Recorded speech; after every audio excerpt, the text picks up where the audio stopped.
on my young, there's some savages running your trap, at you up for them packages.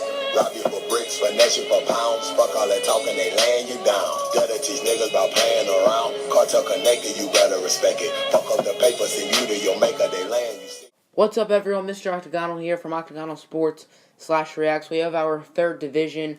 I'm hopefully going to upload multiple divisions today. I know it is somewhat later, but I'm going to hopefully have 3 divisions up, and this is going to be the first one, the AFC South. If you are not subscribed yet, it would mean the world if you clicked on that red subscribe button. We're so close to 100, so let's get right into it.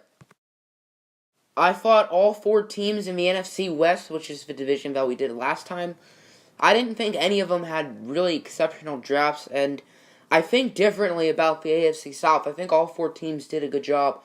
So let's start with the Tennessee Titans. They only had 4 picks, but they made all of those picks count.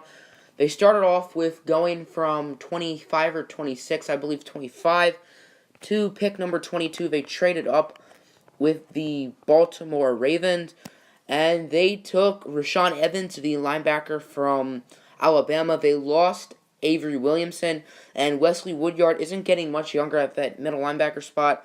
So middle linebacker was a huge need, and I think that's solid value. I don't think that's a reach at all. So I think that's a very good pick. Getting Harold Landry at 41, not 31, at 41 is a great pick. He's someone I thought would make a lot of sense for them with their original pick. He's the guy I thought was going to be picked by my Lions, but he just randomly slipped. The Titans made a move for him, as their pass rush certainly could use some work. I'm guessing that they're giving up on Kevin Dodd, and he hasn't really done anything yet. Landry is a mid-first round talent, and he will immediately make it better.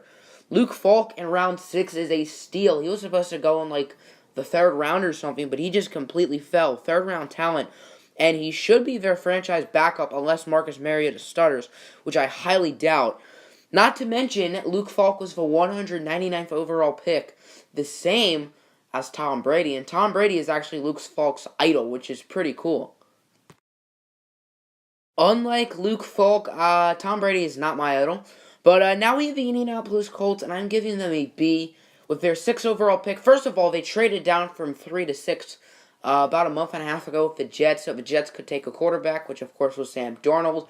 They got the Jets' 2nd round pick as well as 1st next year, so let me just say that's a great pick.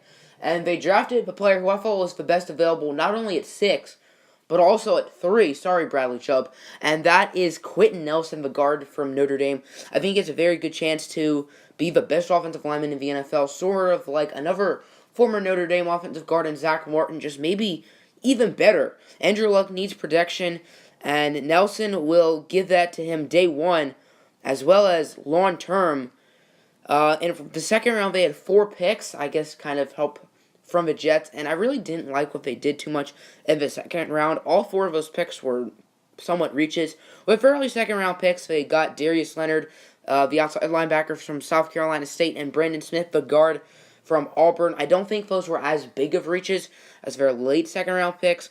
I think Leonard was picked a little high, and Brandon Smith, that's about where he should have went, maybe a little later. I viewed Smith as a mid-2nd round guy, and Leonard as a mid to late, I would say between mid and late 2nd round.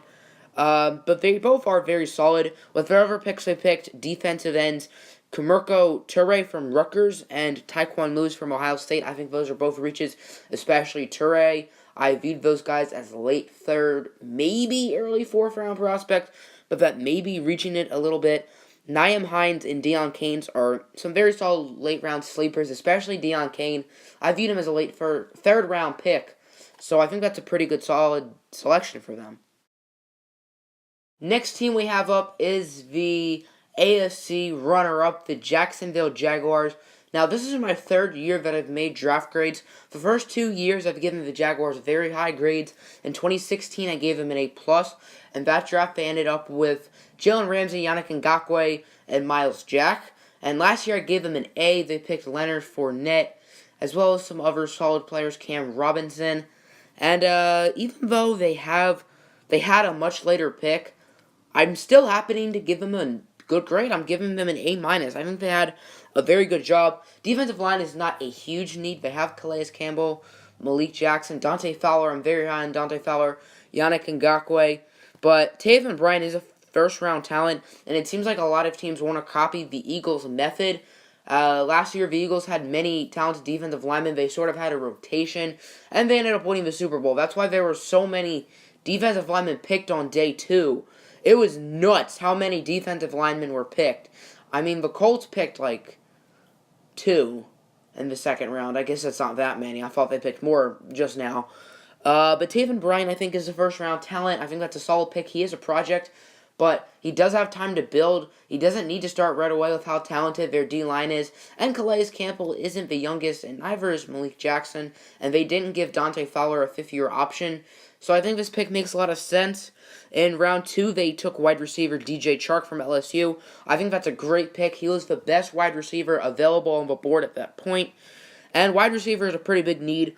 Marquise Lee, Dante Moncrief, and Keelan Cole are solid. I'd imagine Chark would probably start the season at number 4, maybe ahead of Moncrief, or maybe even ahead of Keelan Cole. But Chark will definitely climb up the depth chart during the season. He'll maybe climb it up during the preseason and start day 1. Who knows? Ronnie Harrison in the late third round, I think it might be the steal of the draft. I viewed him as a late third round prospect. Oh my word, I'm confusing myself. I viewed him as a late first-round prospect. He was picked in the late third round, and that is a steal at a somewhat need. It's not a huge need, but Barry Church really isn't going to get that much better than he already is. Last but certainly not least in this episode, we have the Houston Texans. Now, the Texans did not have a first or second round pick to begin with, but it's for a good reason. They traded for Deshaun Watson. I am definitely hoping that he will be okay because he was so fun to watch last year, and I don't think we played them for 2 or 3 seasons, so I'm very excited to see more of him. In round 3, they picked Justin Reed, the safety from Stanford, the offensive tackle from Mississippi State, Martinez Rankin. I know it says center, but I view him more as a tackle, and tight end Jordan Akins from Central Florida. Justin Reed is very solid value. I viewed him as a mid-second round prospect and is in need as the Texans don't have great safeties. Martinez Rankin should also be good protection for Deshaun Watson. Kike Coutee and Duke Ejiofor are very solid day 3 picks. I'm very surprised Ejiofor fell to the 6th round. I viewed him as a 3rd round prospect, maybe early 4th. So that ended the video. Hope you enjoyed.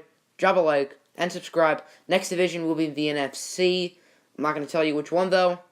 Peace.